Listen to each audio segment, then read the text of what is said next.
Alam mo ba, pwede kang makagawa ng healthy version ng banana carrot bread. Take note ha, wala tong flour, oil, or butter. At wala ring sugar. Kaya tara na, let's go! Meron tayong cooling rack. Fairness ha, masarap siya. Tapos healthy siya, pero hindi siya lasang healthy. I mean, di ba minsan pag lasang healthy, hindi siya ganun kasarap. Gagawa tayo ng flourless, no oil banana carrot cake bread. Let's go. Bowl. Bowl. Ito. Banana. Saging. Mabulok-bulok na yung saging. Sana walang uod! Banana cake. Walang gumagalaw-galaw. Pasado ka. Pass. Yeah. Mash the bananas using fork. Mashed bananas. Greek yogurt. Maple syrup. Maple syrup. Egg. Vanilla extract. Ayun na nandun. Ayun. Mix. Kung meron kayong oat flour, pero parang madalang naman sa mga household merong oat flour, gagamitin ko is rolled oats and i-blender ko na lang. Tayo dito. Ayan. Dandan ka lang, baka maalikabukan yung wet ingredients. Gagamitin ko tong JTC OmniBlend dahil sobrang maaasahan ito.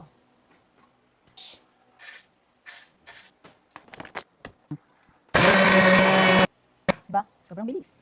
Now, we'll add the dry ingredients to the wet ingredients. Baking powder, pinch of salt, asin. Optional, cinnamon.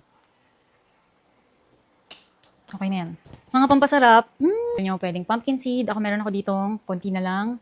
Pecans and walnuts.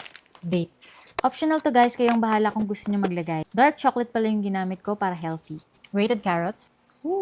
Mix ins. Walnut, dates, and chocolate. Gently mix them together. You don't need to overmix. Just stir until everything is well combined. Since rolled oats naman to at hindi flour, we don't need to worry about gluten. But overmixing can make the texture too dense. Uy, ang ganda ng oven na to. Ang tagal na pero tingnan nyo, ang ganda pa rin. Preheat ko lang for 10 minutes, 175 degrees Celsius. And bake it for 50 to 60 minutes. Depende sa gamit yung oven. Let it cool. Meron tayong cooling rack. Doon, palamigin natin. Agoy.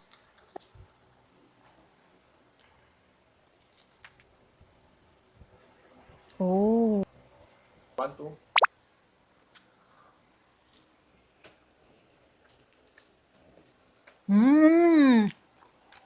Okay. In fairness ha, masarap siya. Tapos healthy siya, pero hindi siya lasang healthy.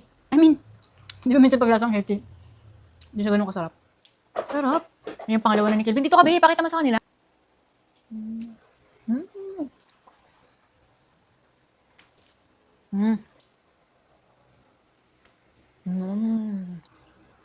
In fairness, ang sarap niya.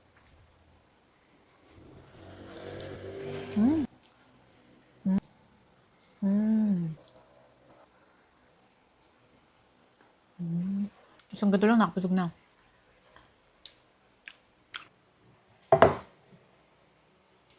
Oh, are these molds? Kasi nga, ano ba yan? Mag-start na ako eh. Ano ba yan? Yung kapatid niya ba? Hindi wala.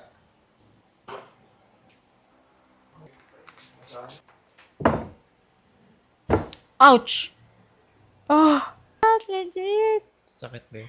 Malamang, ayan oh.